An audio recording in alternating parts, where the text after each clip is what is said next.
by Sean Wagner-McGough at Sean Wagner, March 12, 2019 at 9:56 p.m. Eastern Time. 5 minutes read previously on CBS Sports HQ. Free 24-hour sports news network. It actually happened. On Tuesday night, just 3 days after the Raiders traded for Antonio Brown, the Browns pulled off a monumental trade with the Giants for Odell Beckham, as first reported by NFL Network's Mike Garafolo and confirmed by CBS Sports NFL insider Jason Canfora. In return for one of the best receivers in football, the Giants acquired the Browns' first-round pick, second third-round pick, and 2017 first-round pick Jabril Peppers. According to ESPN's Adam Schefter, the trade actually happened. Beckham is on the Browns, and he immediately transforms them into the best team in the AFC North.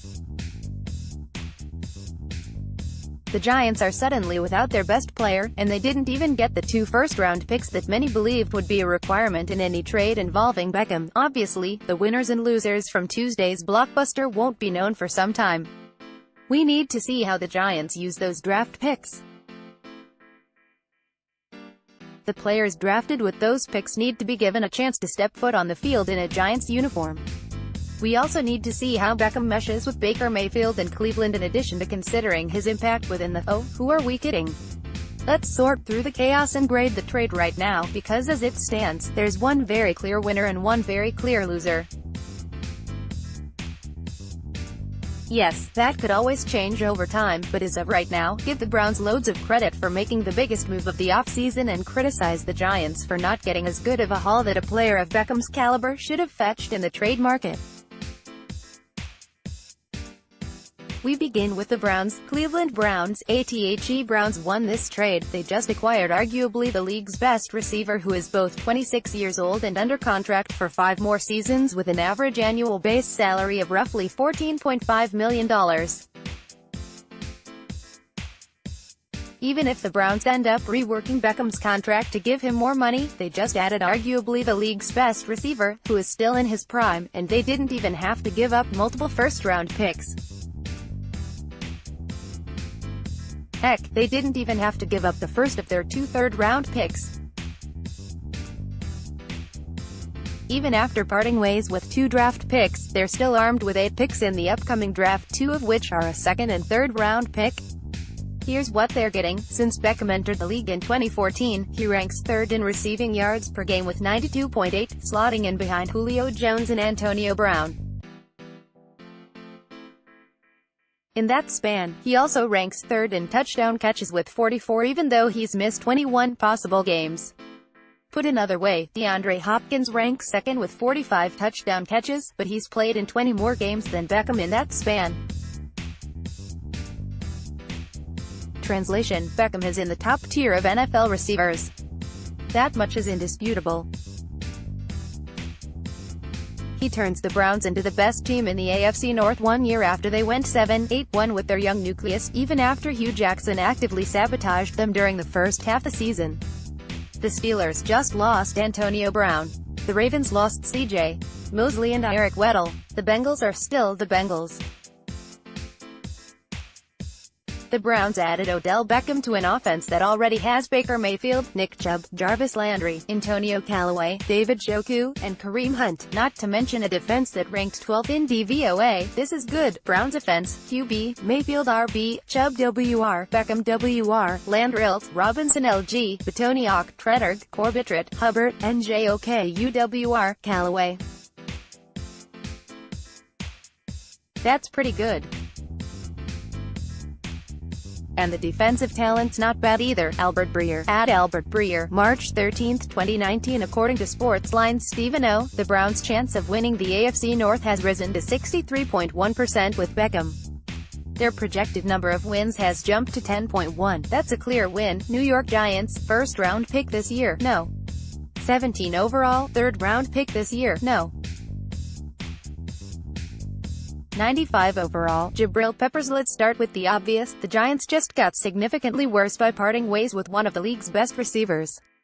Again, that's undeniable. Clear difference in philosophy. The Browns have figured out that having good players is good. The Giants, well, they think having good players is bad. We'll see who is right. Kevin Clark, @BikeVinClark, March 13, 2019. What's especially concerning about this trade from their perspective is that they didn't even get 2 first-round picks, which is what many assumed they'd get if they decided to trade Beckham.